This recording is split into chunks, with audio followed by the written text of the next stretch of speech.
ആർത്തിരമ്പുന്ന euro മൈതാനത്ത് നിന്ന് Portugal നാട്ടിലേക്ക്. ഈ വർഷവും യൂറോയുടെ കനക കിരീടത്തിൽ മുത്തം വെക്കാൻ സാക്ഷാൽ CR7 കൂട്ടരുമില്ല. പ്രതീക്ഷയോടെയും ആവേശത്തോടെയുമാണ് ജർമ്മനിയിലേക്ക് പറന്നെത്തിയത്. കിരീടമെന്ന മോഹം പലരുടെയും മനസ്സിൽ തകർന്നടിഞ്ഞ നിമിഷമായിരുന്നു ഇന്നലെ. അവസാനം ദിദിയർ ദശാംശിൻ്റെ ഫ്രാൻസിന് മുന്നിൽ പെനാൾട്ടിയിൽ കീഴടക്കേണ്ടി വന്നു. ആഹ്ലാദാരവത്തോടെ ഫുട്ബോൾ ആരാധകർ കാത്തിരുന്നൊരു പോരാട്ടമായിരുന്നു. അന്തിമ വിജയത്തിൻ്റെ മുമ്പ് തന്നെ ആരാധകരെ തീറ്റിക്കുമെന്നുള്ളത് ഉറപ്പായിരുന്നു. കാരണം മറുഭാഗത്ത് ഫ്രാൻസ് ആണല്ലോ. പക്ഷേ ഇത്തവണ നിറമങ്ങിയ പ്രകടനമാണ് ഫ്രാൻസിൽ നിന്നും പോർച്ചുഗൽ ആരാധകർക്ക് കാണാൻ സാധിച്ചത്. അതുകൊണ്ട് തന്നെ കുറച്ച് പ്രതീക്ഷ പോർച്ചുഗലിനുമുണ്ട്. മത്സരം ആരംഭിക്കുന്നു. ആഘോഷത്തിൻ്റെ പരകോടിയിലേക്ക് ഉയരാനാണ് ഇരു ടീമുകളും ശ്രമിച്ചുകൊണ്ടിരുന്നത്. ഇരു ടീമുകളെയും വിലയിരുത്തപ്പെടുമ്പോൾ എന്താണ് ഇങ്ങനെ പന്ത് തട്ടുന്നത് എന്ന ചോദ്യം ചിലപ്പോൾ നമ്മളോട് തന്നെ ചോദിച്ചിരിക്കും. പറങ്കികളുടെ ഐക്കണായ സാക്ഷാൽ ക്രിസ്ത്യാനോ റൊണാൾഡോ ഒരു ഗോളെങ്കിലും ഈ ടൂർണമെൻറ്റിൽ വീക്ഷിക്കണമെന്ന് ആത്മാർത്ഥമായി ആഗ്രഹിക്കാത്ത ആരാധകരുണ്ടാവില്ല. അതെ, 6ാം യൂറോ എന്ന റെക്കോർഡിന് തുടക്കമിടുമ്പോൾ അയാൾ ഒന്നുമായി തീരാൻ പറ്റാത്തൊരു ടൂർണമെൻ്റായി തീർന്നു. വലിയ മനോഹാരിതയും ത്രില്ലും നൽകുമെന്ന് ആരാധകർ പ്രതീക്ഷിച്ചിരുന്ന രണ്ടു ടീമുകളുടെയും മത്സരം ഇതുപോലെ വീക്ഷിച്ചതിൽ ദുഃഖം തന്നെയാണ്. അതെ, ഏതൊരു ആരാധകനെയും മടുപ്പ് തോന്നിപ്പിക്കും വിധം രണ്ട് ടീമുകളും പന്ത് തട്ടി. ഒരുപക്ഷെ ഇന്ന് യൂറോപ്യൻ ഫുട്ബോളിൻ്റെ പ്രതിഭ തെളിയിച്ചവരെല്ലാം രണ്ടു ടീമിൻ്റെയും അമരത്തുള്ളവരാണ്. എന്നിട്ടും പ്രതീക്ഷിച്ച പോരാട്ടം സമ്മാനിക്കാൻ ഈ മത്സരത്തിനായില്ല. മത്സരത്തിൻ്റെ സെക്കൻഡ് ഹാഫിൽ റോണോയുടെ കാലിൽ നിന്നും വന്ന ഒരു പിഴവിനെ ചിലപ്പോൾ ആരാധകർ പ്രതീക്ഷിക്കാത്തതായിരിക്കും.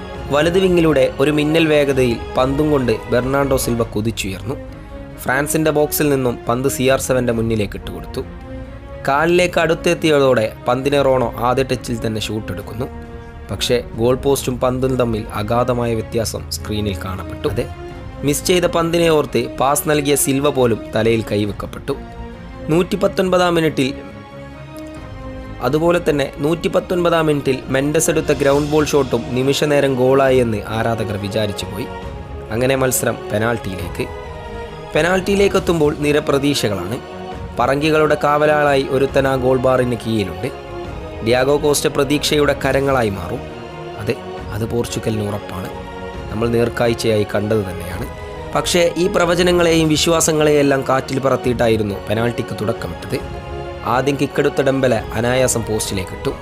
പോർച്ചുഗലിൻ്റെ ആദ്യ കിക്കെടുക്കാനെത്തുന്നത് ക്യാപ്റ്റൻ റോണോയാണ്. ഫ്രാൻസ് ഗോൾ കീപ്പറുടെ ചിന്തകൾക്ക് മുമ്പ് തന്നെ പന്ത് വലകുലുക്കി. രണ്ടാം കിക്കെടുക്കാൻ വരുന്നത് ഫൊഫോനയാണ്. ഫൊഫോന കുമ്പിയേക്കൊന്നില്ല. ശേഷം ബെർണാർഡോ സിൽവയും പോർച്ചുഗലിന് വേണ്ടി പന്തിനെ വലയിലേക്കിട്ടു. ഫ്രാൻസിൻ്റെ മൂന്നാം കിക്കെടുക്കാനെത്തിയ കൂണ്ടെ ഡിയാഗോ കോസ്റ്റയെ വിറപ്പിച്ചു നിർത്തി ഒരു കിക്കിനെ കാഴ്ചയേകി. പിന്നാലെ പോർച്ചുഗലിൻ്റെ കിക്കെടുക്കാൻ വന്ന ജാവോ ഫെലിക്സിന് പിയക്കപ്പെട്ടു. പന്ത് ബാറിലടിച്ച് പുറത്തേക്ക് പോയി. ആവേശത്തിൽ അലറി വിളിച്ചുകൊണ്ടിരിക്കുന്ന ഫ്രാൻസ് ആരാധകർ, ദൈവത്തിന് മുമ്പിൽ കരങ്ങളേൽപ്പിക്കുന്ന പോർച്ചുഗൽ. ശേഷം കിക്കെടുക്കാനെത്തിയ ബാർക്കോളക്കും ഹെർണാണ്ടസിനും പിയക്കുന്നില്ല. പന്ത് നേരെ വലയിൽ ചുംബിക്കുന്നു. സെമി പ്രവേശനം ഉറപ്പിച്ചുകൊണ്ട് ഫ്രാൻസ്. കണ്ണീരോടെ മടങ്ങേണ്ടി വന്നു റോണോക്കും സംഘത്തിനും. പലതരത്തിലും അയാളെ ഒറ്റക്കാക്കിയവരും അയാൾക്കൊപ്പം കരഞ്ഞു തീർത്തിക്കണം.